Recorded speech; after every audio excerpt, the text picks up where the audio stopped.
वाल्मीकि रामायण के अनुसार भगवान श्री राम का जन्म अयोध्या में महाराज दशरथ के पुत्र के रूप में हुआ था। अयोध्या की स्थापना की बात करें तो वैवस्वत मनु ने स्वयं की थी और उनके बाद उनके पुत्र इक्ष्वाकु ने इसे अपने साम्राज्य की राजधानी बनाया था। राजा दशरथ ने अयोध्या पर 60,000 वर्षों तक और भगवान श्री राम ने 11,000 वर्षों तक राज किया है। कहा जाता है कि भगवान श्री राम ने निर्वाण लेने का निर्णय किया तो उन्होंने अपने अधिकार की सारी भूमि अपने पुत्रों यानी कि कुश, लव तथा अपने 3 भाइयों के 2-2 पुत्रों के बीच बांट दिया था और उसके बाद ही भगवान श्री राम ने अपनी लीला समाप्त की और निर्वाण ले लिया। मुख्य अयोध्या का राज्य श्री राम के ज्येष्ठ पुत्र कुश को मिला। लव एवं श्री राम के भाइयों के वंश बहुत अधिक समय तक नहीं चले, किंतु कुश का वंश बहुत लंबा चला। कहा जाता है कि जब श्री राम ने निर्वाण लिया तो उनके बिना अयोध्या वीरान सी हो गई, किंतु कुश ने इक्ष्वाकु कुल के शासन को बहुत अच्छे से आगे बढ़ाया। उन्होंने ही सर्वप्रथम अयोध्या में श्री राम मंदिर बनवाया था। तो इसका अर्थ ये हुआ कि आज हम जिस राम मंदिर की बात करते हैं उसकी नींव त्रेता युग में श्री राम के ज्येष्ठ पुत्र के द्वारा ही रखी जा चुकी थी। कुश के बाद 31 पीढ़ियों तक राजाओं ने कोसल साम्राज्य पर शासन किया और अयोध्या ही सदैव कोसल देश की राजधानी रही। हालांकि उस समय तक सूर्यवंशियों का प्रभुत्व वैसा नहीं रहा जैसा श्री राम या उनके पुत्रों के समय था, लेकिन फिर भी कौशल सदैव एक शक्तिशाली राज्य और महाजनपद के रूप में सम्मानित रहा। तब तक श्री राम के मंदिर का अस्तित्व जस का तस बना रहा। इसके बाद कुश के 32वीं पीढ़ी में राजा बृहदल आए, जिन्होंने समस्त आर्यवर्त के राजाओं के भांति ही महाभारत के युद्ध में भाग लिया था। उन्होंने कौरवों की ओर से युद्ध किया और युद्ध के 13वें दिन अभिमन्यु के हाथों वीर गति को प्राप्त हुए थे। राजा बृहदल के बाद उनके पुत्र वृहक्षण ने अयोध्या का राज्य संभाला। हालांकि इसके बाद कोसल प्रदेश धीरे धीरे अपना प्रभुत्व खोता गया, किंतु फिर भी राम मंदिर का अस्तित्व जस का तस बना रहा। उसके बाद बृहद्वल की 22 पीढ़ियों ने अयोध्या पर राज किया था। बृहद्वल की 23वीं पीढ़ी यानी कि कुश की पीढ़ी से देखा जाए तो 44वीं पीढ़ी। इस पीढ़ी में एक ऐसे राजा ने अयोध्या का शासन संभाला जिन्होंने एक नए धर्म की ही स्थापना कर दी। इनका नाम था सिद्धार्थ, जो आगे चलकर गौतम बुद्ध कहलाए। उनके संन्यास लेने के कारण उनके पुत्र राहुल ने अयोध्या का शासन संभाला था। बाद में कुछ पीढ़ियों तक बौद्ध धर्म का प्रभाव इस वंश पर रहा, किंतु फिर भी उस समय शिलालेखों से हमें श्री राम मंदिर के अस्तित्व का पता चलता है। चंद्रगुप्त द्वितीय के शासनकाल के शिलालेखों के अनुसार उसके काल और काफी बाद तक अयोध्या ही गुप्त साम्राज्य की राजधानी भी थी। उन शिलालेखों में भी श्री राम मंदिर के विषय में बताया गया है। ईसा से लगभग 180 वर्ष पूर्व पुष्यमित्र शुंग के शासनकाल में मिले शिलालेख से हमें ये पता चलता है कि उसने भी श्री राम मंदिर का जीर्णोद्धार करवाया था। इसी मंदिर में उसके द्वारा किए गए 2 अश्वमेघ यज्ञों का वर्णन भी मिलता है। महाकवि कालिदास ने भी अपने कालजयी ग्रंथ रघुवंशम में रघुकुल का वर्णन किया है। इसमें अयोध्या का विशेष रूप से वर्णन है और सबसे विस्तृत वर्णन श्री राम का ही है। प्रत्यक्ष रूप से तो नहीं, किंतु परोक्ष रूप से हमें इस ग्रंथ में श्री राम के मंदिर का वर्णन भी मिलता है। इसके बाद ईसा से लगभग 100 वर्ष पहले जब अयोध्या के राजवंश ने अपना प्रभुत्व खो दिया, तब ऐसा वर्णन मिलता है कि श्री राम का वो मंदिर बहुत जर्जर स्थिति में पहुंच गया। शिलालेखों से हमें ये पता चलता है कि जब उस समय उज्जैन के राजा विक्रमादित्य अयोध्या पहुंचे और अपनी सेना सहित इसी मंदिर के निकट उन्होंने विश्राम किया था। कहा जाता है कि उन्हें इस मंदिर के निकट बहुत दिव्य अनुभूति हुई थी और तब उन्होंने पास के ब्राह्मणों से उस स्थान के विषय में पूछा। तब उन्हें ज्ञात हुआ कि जहाँ पर वे ठहरे हैं वहाँ जर्जर अवस्था में किसी और का नहीं बल्कि स्वयं भगवान श्री राम का ही मंदिर है।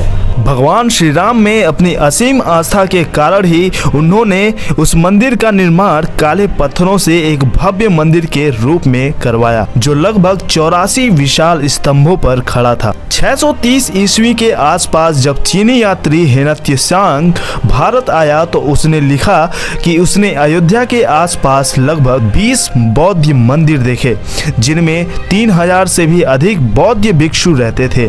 उसने अपने लेखों में एक भव्य मंदिर का भी वर्णन किया है जहां सहस्त्रों हिंदू भक्त दर्शन हेतु आया करते थे। ये माना जाता है कि हेनत्सियांग ने वास्तव में श्री राम का मंदिर ही देखा था। ऐसा वर्णन मिलता है कि 12वीं शताब्दी में मोहम्मद गोरी के आक्रमण के समय जयचंद कन्नौज से अयोध्या आया और उसने इस मंदिर से विक्रमादित्य का नाम निकालकर स्वयं का प्रशस्ति पत्र लगवा दिया और इसके बाद 200 वर्षों तक भारत मुस्लिम आक्रमणकारियों का अत्याचार झेलता रहा।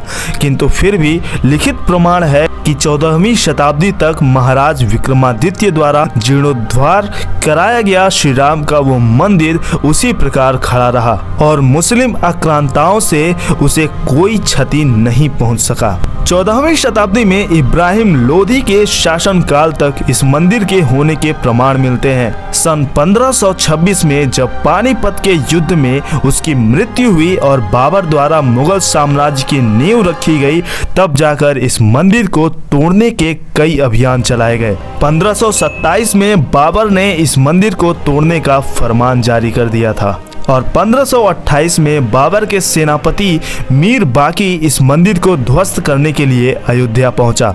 उस समय मंदिर के मुख्य महंत स्वामी श्यामनंद जी थे। उन्होंने इस मंदिर की रक्षा के लिए भीट के महाराज महताब सिंह बद्रीनाथ से सहायता मांगी। जब तक महाराज बद्रीनाथ सहायता के लिए आते, उस समय अयोध्या से लगभग 10 किलोमीटर दूर सनेथु गांव के पंडित देवीनंदन ने स्थानीय लोगों को एकत्रित करके मंदिर को बचाने का प्रयास किया, परंतु शत्रुओं की विशाल सेना के सामने वो भी वीर गति को प्राप्त हुए। बाद में महाराज बद्रीनाथ ने इस मंदिर की रक्षा के लिए बाबर की सेना से युद्ध किया, किंतु शत्रु की संख्या बहुत अधिक थी। लाखों राम भक्त उस युद्ध में वीर गति को प्राप्त हुए। इसके बाद 15 दिन के बाद हंसवर के महाराज रणविजय सिंह ने ये जानते हुए कि उनकी मृत्यु निश्चित है, केवल 1000 योद्धाओं के साथ मंदिर की रक्षा का प्रयास किया, किंतु वो भी वीर गति को प्राप्त हो गए। लखनऊ के गजेटियर में ये लिखा हुआ है कि लगभग 1,74,000 हिंदू इस मंदिर की रक्षा करते हुए शहीद हो गए। इसके बाद ही मीर बाकी इस मंदिर को तुड़वाने में सफल हो पाया था। मंदिर के टूटने के बाद मीर बाकी ने वहां पहली बार मस्जिद का ढांचा बनवाया और उसने नाम दिया मस्जिद ए जन्म स्थान, अर्थात जन्म स्थान का मस्जिद। इसके अतिरिक्त वहां उसने एक संदेश खुदवाया जिसमें लिखा गया, महान बाबर के आदेश पर दयालु मीर बाकी ने फरिश्तों की जगह को अपना मुकम्मल रूप दिया। यहाँ फरिश्तों का अर्थ श्री राम से है। इस प्रकार जिस वहशी ने इस मंदिर को तुड़वाया उसका स्वयं मानना था कि यह मस्जिद श्री राम का जन्म स्थान है। बाद में इसी को बाबर के नाम पर बाबरी मस्जिद कहा गया। बाद में महाराज रणविजय सिंह की विधवा रानी जयराज कुमारी हंसवर ने श्री राम मंदिर को शत्रुओं से छुड़वाने के लिए 3000 वीरांगनाओं की सेना बनाई और लंबे समय तक छापामार युद्ध किया। उन्होंने इस युद्ध को बाबर की मृत्यु के बाद हुमायूं के शासन काल तक जारी रखा था। उसी काल में स्वामी महेश्वरानंद ने सन्यासियों की एक सेना बनाई और रानी जयराज कुमार हंसवर का युद्ध में साथ दिया। कहा जाता है कि कुछ समय तक उनकी और रानी की सेना ने मंदिरों को मुगलों के चंगुल से छुड़ा भी लिया था, किंतु बाद में हुमायूं ने अपनी प्रतिष्ठा का प्रश्न बना लिया और इस मंदिर पर अधिकार के लिए अपनी पूरी शक्ति झोंक दी। अंततः हिंदुओं की छोटी सेना के सभी राम भक्तों ने इस मंदिर की रक्षा के लिए अपना बलिदान दे दिया और एक बार फिर से उस पर मुगलों का कब्जा हो गया। उसके बाद भी अनेकों हिंदू वीरों ने बार बार उस मंदिर के उद्धार के प्रयत्न में अपने प्राणों का उत्सर्ग कर दिया। ये क्रम अकबर के काल तक चलता रहा। उस युद्ध से अकबर इतना घबरा गया कि बिरबल और टोडरमल के कहने पर उसने खस की टाट से उस मस्जिद के चबूतरे पर 3 फीट का एक छोटा सा राम मंदिर बनवा दिया। उसके पुत्र जहांगीर और पोते शाहजहां ने भी हिंदू विद्रोह पुनः शुरू शुरू होने के डर से उस राम मंदिर को वहीं रहने दिया। जब औरंगजेब ने अपने पिता शाहजहां को बंदी बनाकर गद्दी पर कब्जा किया तो उसने फिर से राम मंदिर को तुड़वाने का प्रयास किया। अपने इस प्रयास में उस वहशी ने लगभग 10 बार अयोध्या पर आक्रमण किया और अयोध्या में स्थित सैकड़ों मंदिर तोड़ डाले। औरंगजेब के समय पर ही इस मंदिर की रक्षा के लिए श्री वैष्णव दास जी ने औरंगजेब की सेना पर लगभग 30 बार आक्रमण किया था। सन 1717 में जयपुर के राजा जय सिंह द्वितीय ने प्रयास किया कि मंदिर का स्थान वापस हिंदुओं को दे दिया जाए और उनकी मुगल शासकों से अच्छी मित्रता भी थी। वे स्वयं एक प्रभावशाली व्यक्ति थे, किंतु फिर भी वे अपने प्रयास में असफल रहे क्योंकि मुगल शासक फारूक सियार ने उनकी इस मांग को मानने से मना कर दिया। फिर भी अपने प्रयास से राजा जय सिंह द्वितीय ने उसी मंदिर के पास एक राम चबूतरा बनवाया ताकि हिंदू वहां पर जाकर पूजा कर पाएं। फ्रांस के एक पादरी जोसेफ टिम्फटलर जो स्वयं उस समय भारत में मौजूद थे, 1788 में लिखे अपने एक पुस्तक में इस बात का खुलासा किया कि बाबरी मस्जिद श्री राम मंदिर को तोड़कर बनाई गई है और उनकी पुस्तक में इस राम चबूतरे का भी उल्लेख मिलता है। 1813 में हिंदुओं ने अंग्रेजों से इस स्थान को हिंदुओं को वापस दिलाने के लिए कहा।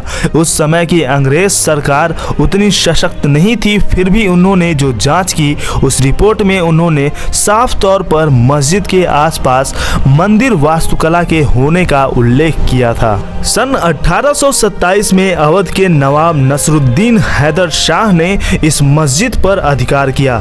तब राम जन्मभूमि की स्वतंत्रता के लिए स्थानीय लोगों ने मिलकर एक सेना बनाई और अवध की सेना पर 3 बार आक्रमण किया।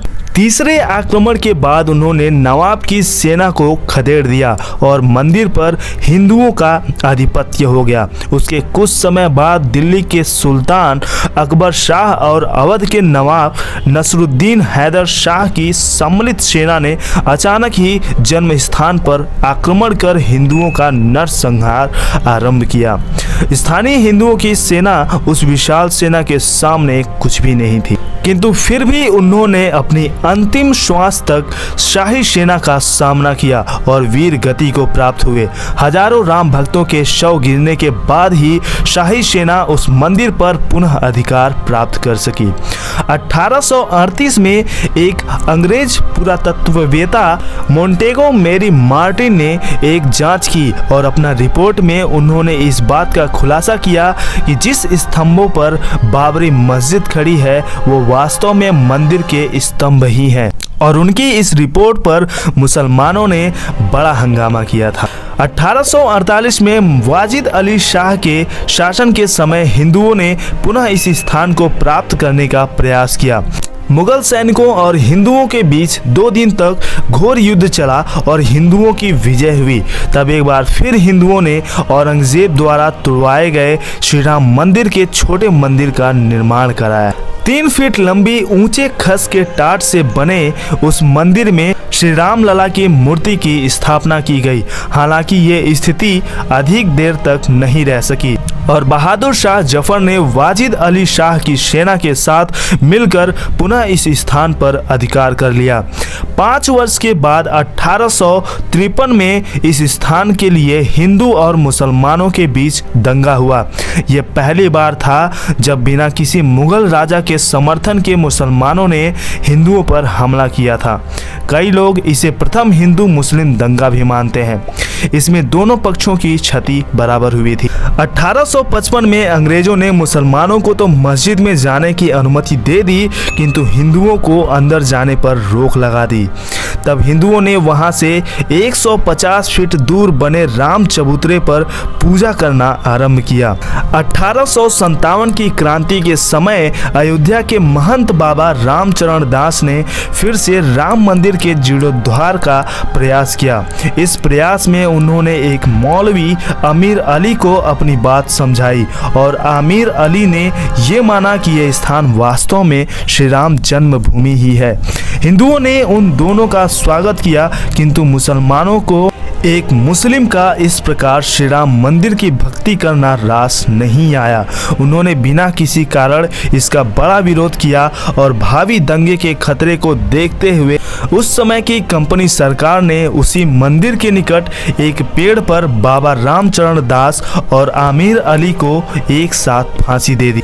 अंग्रेजों और मुसलमानों के इस कृत्य से हिंदू जनता भड़क उठी और शांति बहाल करने के लिए उस समय की अंग्रेजी सरकार ने 1859 में उस विवादित स्थल पर बाड़ लगा दी और अंदर का हिस्सा मुस्लिमों को और बाहर का हिस्सा हिंदुओं को पूजा करने के लिए दे दिया।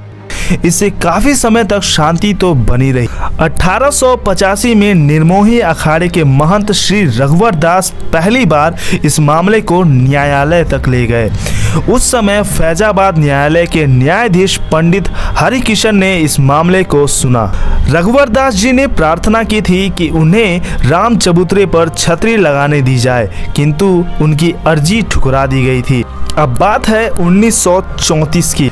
1934 में एक बार फिर वहां हिंदू मुस्लिम दंगे हुए, जिसमें बाबरी मस्जिद की दीवार तोड़ दी गई। अंग्रेजी सरकार ने उसे फिर से बनवा तो दिया, किंतु हिंदुओं के विरोध के कारण मुसलमानों को वहां नमाज पढ़ने से मना कर दिया गया। जब 1947 में हमें आज़ादी मिली तो लोगों को लगा कि अब यहाँ मंदिर बन ही जाएगा, किंतु ऐसा नहीं हुआ। तत्कालीन कांग्रेस सरकार की कार्यसूची में दूर दूर तक कहीं श्री राम मंदिर नहीं था। सरकार ने मस्जिद के मुख्य द्वार पर ताला लगवा दिया और हिंदुओं के एक अन्य द्वार से प्रवेश करने की अनुमति मिली। फिर 1949 में अचानक एक दिन मस्जिद के अंदर से घंटे की आवाज़ आने लगी और पता चला कि मंदिर के अंदर श्री राम की एक मूर्ति प्रकट हुई है। मुस्लिमों ने ये आरोप लगाया कि वो मूर्तियां हिंदुओं ने रखी है। हिंदू और मुस्लिम दोनों उस स्थान पर एकत्र होने लगे और ये विवाद इतना बढ़ा कि तत्कालीन प्रधानमंत्री जवाहरलाल नेहरू तक ये बात पहुंच गई। जवाहरलाल नेहरू ने मुस्लिमों का पक्ष लेते हुए अयोध्या के जिलाधीश के नायर से कहा कि वहां से श्री राम जी की मूर्तियां हटा दी जाए, किंतु नायर ने ऐसा करने से मना कर दिया। 27 दिसंबर 1949 को जवाहरलाल नेहरू ने पुनः पत्र भेजकर के नायर को श्री राम की मूर्तियां वहां से हटाने को कहा। इस पर के नायर ने अपना इस्तीफा दे दिया और कहा कि श्री राम की मूर्तियां हटाने के स्थान पर वहां एक जालीनुमा दरवाज़ा लगा दिया जाए। नेहरू को ये बात पसंद आई और उन्होंने ऐसा ही किया। 1950 में हिंदू महासभा के अधिवक्ता गोपाल विशारद ने फैजाबाद जिला न्यायालय में एक अर्जी डाली कि उस स्थान पर हिंदुओं को पूजा करने की अनुमति दी जाए। इस पर न्यायालय ने उस दरवाजे से बाहर से ही पूजा करने की स्वीकृति दे दी। मंदिर के अंदर केवल पुजारी को जाने का अधिकार दिया गया। अब बात है 1984 की, जब संघ विश्व हिंदू परिषद और बीजेपी मंदिर के उद्धार के लिए एक समिति का गठन करते हैं और सीतामढ़ी से अयोध्या तक की रथ यात्रा निकालने का निर्णय लेते हैं। किंतु उसी समय अचानक तत्कालीन प्रधानमंत्री इंदिरा गांधी की हत्या हो जाती है, जिससे ये यात्रा रोक दी जाती है। 1986 में जब शाहबानो ने अपने पति से गुजारा भत्ता लेने वाला केस जीता, तब तत्कालीन प्रधानमंत्री राजीव गांधी ने मुस्लिमों को खुश करने के लिए संसद में प्रस्ताव लाकर न्यायालय के फैसले को ही पलट दिया। इससे हिंदुओं में असंतोष फैल गया। तब हिंदुओं के संतोष के लिए सरकार ने इस मस्जिद का ताला खुलवाकर हिंदुओं को वहां पूजा अर्चना करने की स्वीकार्यता दे दी। इस बात से मुस्लिम भड़क गए और 6 फरवरी 1986 को उन्होंने बाबरी मस्जिद संघर्ष समिति का गठन किया। फिर 1989 में संघ के नेतृत्व में विवादित स्थल के निकट ही श्री राम मंदिर की नींव रखी गई। उसी साल इलाहाबाद उच्च न्यायालय ने आदेश दिया कि इस विवादित स्थल के मुख्य द्वारों को खोल दिया जाए, इसे सदा के लिए हिंदुओं को दे देना चाहिए। 1990 में संघ और विश्व हिंदू परिषद के नेतृत्व में लाल कृष्ण आडवाणी ने सोमनाथ से अयोध्या तक 10,000 किलोमीटर की एक रथ यात्रा निकाली और इसी दौरान बिहार के तत्काल मुख्यमंत्री लालू यादव के आदेश पर समस्तीपुर और लाल कृष्ण आडवाणी को गिरफ्तार कर लिया गया। आडवाणी जी की गिरफ्तारी के बाद भी जिस दिन रथ अयोध्या पहुंचने वाला था, यानी कि 30 अक्टूबर 1990 के दिन हजारों की संख्या में राम भक्तों ने पुलिस के रोकने के बाद भी अयोध्या में प्रवेश किया और बाबरी मस्जिद पर हिंदू ध्वज फहरा दिया। 3 दिन बाद जब 2 नवंबर 1990 को उत्तर प्रदेश के तत्कालीन मुख्यमंत्री मुलायम सिंह यादव ने राम भक्तों पर गोली चलवाई, जिसमें सैकड़ों कार सेवकों ने अपने प्राणों से हाथ धो दिया। कहा जाता है कि उस दिन सरयू तट हिंदुओं की लाशों से पट गया था। 6 दिसंबर 1992 को 2 लाख से अधिक कार सेवक अयोध्या पहुंचे। उस समय के तत्कालीन मुख्यमंत्री कल्याण सिंह ने पुलिस को भीड़ पर गोली ना चलाने का निर्देश दिया। उन्होंने सोचा था कि वे भीड़ को सुरक्षा बलों द्वारा नियंत्रित कर लेंगे, किंतु ऐसा नहीं हुआ। उस बढ़ती हुई लाखों की भीड़ के सामने पुलिस की हिम्मत नहीं हुई कि वो कार्यवाही कर सके। 6 दिसंबर 1992 को दोपहर 1:55 पर बाबरी मस्जिद का पहला गुंबद गिरा दिया गया। फिर 1.5 घंटों में दोपहर 3:30 को दूसरा गुंबद गिरा दिया गया। शाम 5 बजे तक तीसरा गुंबद और पूरा ढांचा ही पस्त कर दिया गया। इसकी जिम्मेदारी लेते हुए मुख्यमंत्री कल्याण सिंह ने इस्तीफा दे दिया और उसी दिन शाम 7 बजे तक उत्तर प्रदेश में राष्ट्रपति शासन लगा दिया गया। इसके बाद पूरे देश में हिंदू मुस्लिम दंगा फैल गया और अयोध्या में 1000 से अधिक और बंबई में 100 से अधिक लोगों की जानें गईं। इस घटना के 10 दिनों के बाद इसकी जांच के लिए लिब्रहान आयोग का गठन किया गया। अब इसमें हंसने वाली बात यह है कि इस आयोग को जांच पूरी करने में 3 महीने नहीं बल्कि 17 वर्ष लग गए। 2003 में भारतीय पुरातत्व सर्वेक्षण ने अपनी एक विस्तृत रिपोर्ट में ये स्पष्ट रूप से लिखा कि जहां पर विवादित ढांचा था वो उसे मंदिर को तोड़कर ही बनाया गया था। इस रिपोर्ट को भी लिब्रहान रिपोर्ट में शामिल किया गया। 30 जून 2009 को लिब्रहान आयोग ने 700 पृष्ठों की अपनी अंतिम रिपोर्ट तत्कालीन प्रधानमंत्री मनमोहन सिंह को सौंपी। फिर 2010 में अपने ऐतिहासिक फैसले में इलाहाबाद उच्च न्यायालय ने विवादित जमीन को राम जन्मभूमि घोषित किया। उन्होंने निर्देश दिया कि श्री राम मंदिर की मूर्तियों को वहां से ना हटाया जाए और उन्होंने इस पूरे विवादित जमीन को राम जन्मभूमि ट्रस्ट, निर्मोही अखाड़ा और सुन्नी वक्फ बोर्ड के बीच बराबर बांट दिया। हिंदू और मुस्लिम पक्ष दोनों इस फैसले से सहमत नहीं हुए और उन्होंने 2011 में उच्चतम न्यायालय का दरवाजा खटखटाया। सुप्रीम कोर्ट ने इस विवाद से जुड़े सभी दस्तावेजों को अंग्रेजी में अनुवाद करने को कहा, जिसमें बहुत अधिक समय लगा और वर्षों तक इसमें कोई सुनवाई ही नहीं हुई। अंततः 1 नवंबर 2019 में उच्चतम न्यायालय ने अपना अंतिम फैसला सुनाते हुए पूरी विवादित भूमि को श्री राम जन्मभूमि ट्रस्ट को दे दिया। इस प्रकार 491 वर्षों के अथक संघर्षों के बाद श्री राम जन्मभूमि पुनः हिंदुओं ने प्राप्त की। फिर 5 फरवरी 2020 में ट्रस्ट का गठन होता है और मंदिर का निर्माण आरंभ होता है और अब से कुछ दिनों के बाद ही 22 जनवरी 2024 को अयोध्या में प्रभु श्री राम जी के भव्य मंदिर का उद्घाटन होने जा रहा है। साथियों, हमें ये कभी नहीं भूलना चाहिए कि श्री राम मंदिर का जो मंदिर हमें घर बैठे देखने का सौभाग्य प्राप्त हो रहा है, उसके पीछे 491 वर्षों का संघर्ष और लाखों हिंदुओं के प्राणों का बलिदान छिपा है। हम आशा करते हैं कि आपको श्री राम मंदिर के प्राचीन इतिहास से लेकर वर्तमान इतिहास तक जानकारी मिलने के साथ साथ रोमांच और सुख का अनुभव हुआ। तो कमेंट में एक बार जय श्री राम जरूर लिखिएगा और अपना प्यार और सपोर्ट दीजिएगा। वीडियो को लाइक करके शेयर कर दीजिएगा और इस चैनल को सब्सक्राइब कर लीजिएगा। ऐसे ही सनातनी अपडेट के लिए हम शॉर्ट वीडियोज में ज़्यादा बातें करते हैं, तो हमारे चैनल को सब्सक्राइब जरूर कीजिएगा। मिलते हैं अगले वीडियो में, तब तक के लिए साथियों हर हर महादेव, ओम नमः शिवाय, जय जय श्री राम।